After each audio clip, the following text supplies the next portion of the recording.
आपल्या देशाचं सामर्थ्य दाखवणं ही गौरवशाली अभिमानाची गोष्ट आहे, त्याच्याबद्दल मी काही आक्षेप नाही घेत.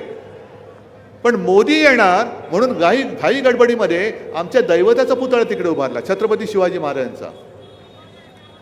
आणि एवढं बोगस काम झालं, तो पुतळा बनवण्यामध्ये सुद्धा पैसे खाल्ले आणि 8 महिन्याच्या आतमध्ये तो पुतळा कोसळून पडला. 8 महिन्याच्या आत आमच्या देवाचा पुतळा कोसळून पडतो. आणि मोदीने माफी कशी मागितली? धमकी दिल्यासारखी माफी मागतात. छत्रपती शिवाजी महाराजांचा पुतळा कोसळणं ही साधीसुधी गोष्ट नाहीये. महाराष्ट्राच्या छातीमध्ये केलेला हा वार आहे, महाराष्ट्राच्या हृदयाला झालेली जखम आहे. आणि त्याचा सूड या निवडणुकीत महाराष्ट्र घेतल्याशिवाय राहणार नाही. होय, आम्ही सूड घेणार महाराजांचा अपमानाचा.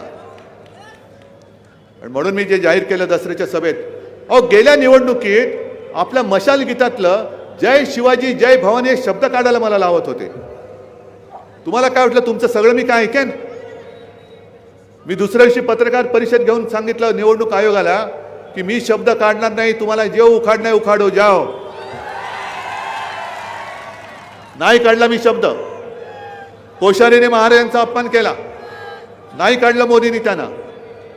प्रफुल्ल पटेलने महाराजांचा जिरटोप मोदींच्या डोक्यात घालायचा. अरे काय, जे घालणाऱ्याला तरी डोकं आहे की नाही? काय वाटेलच्या बरोबर आमच्या दैवताची तुलना करायची? आणि म्हणून मी ठरवलेलं आहे की आपलं सरकार आल्यानंतर जसं सिंधुदुर्गामध्ये महाराजांचं मंदिर आहे तसं महाराष्ट्रामधल्या प्रत्येक जिल्ह्यात मी छत्रपती शिवाजी महाराजांचं मंदिर बांधल्याशिवाय राहणार नाही.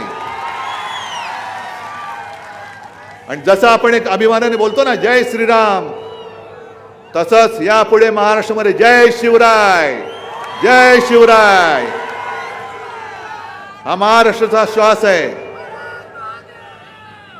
हा महाराष्ट्राचा श्वास आहे.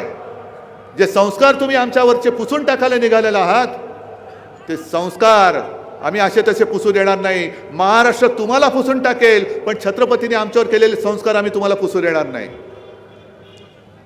हा महाराष्ट्र कोणाचा आहे हे ठरवायचं काम आता तुम्हाला करायचं आहे. ही सगळी दैवत इकडे आहेत, सगळ्यांना नुसते हार घातलेत. शाहू फुले, आंबेडकर, सावित्रीबाई, आणखीन कोण आहेत, सेवालाल महाराज, आणखीन काय, छत्रपती शिवाजी महाराज. हे काय नुसतं नावापुरता यांचा महाराष्ट्र आहे? का त्यांना आपण हार घालतो? का त्यांची आपण पूजा करतो? हा महाराष्ट्र शाहू फुले, आंबेडकर आणि छत्रपती शिवाजी महाराजांचा आहे. हा मोदी, शाह आणि अदानीचा महाराष्ट्र आम्ही होऊ देणार नाही, अजिबात होऊ देणार नाही. पण हे मी नुसतं एकटा बोलतोय.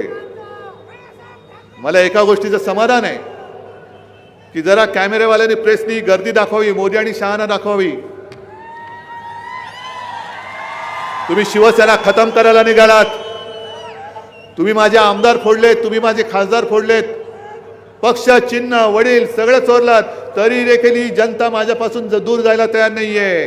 हे माझ्या बाळासाहेबांचे, माझ्या आई वडिलांचे आशीर्वाद आहेत. हीच तर त्यांची पुण्याई आहे. मोदीजी, दुर्दैवाने तुम्हाला नाही लाभली, ती मला लाभली. मी काय करू? मला माझ्या आई वडिलांचा अभिमान आहे. तुम्हाला कोणाला, म्हणजे त्यांना कोणाला नसेल ते त्यांचं त्यांना माहीत, मी काय करू शकतो? आणि म्हणून मी दुपारच्या सभेमध्ये जे बोललो, कारण बऱ्याच ठिकाणी शिवसेनेच्या विरुद्ध गद्दार उभा केलेला आहे. या वेळेला फसायचं नाही. गेल्या लोकसभेच्या वेळेला संभाजीनगर असेल किंवा अन्य काही ठिकाणी असेल, अनेकांनी निवडणूक झाल्यानंतर मला फोन करून सांगितलं, उद्धवजी एक चूक झाली, आम्ही तुम्हाला मत द्यायचं म्हणून तुमच्या जुन्या निशाणीवरती आम्ही बटन दाबलं, पण नंतर कळलं ती गद्दारांची निशाणी, हरामखोरांची निशाणी होती. पण आता ही मशाल पेटलेली आहे, ही धगधगती मशाल आहे. आणि धगधगती मशाल आणि त्याच्या विरुद्ध हे गद्दार. कोण जिंकणार?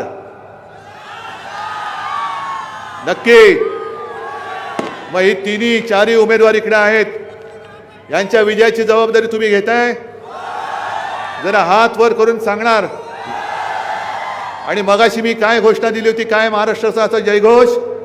जय शिवराय जय शिवराय, जय हिंद, जय महाराष्ट्र.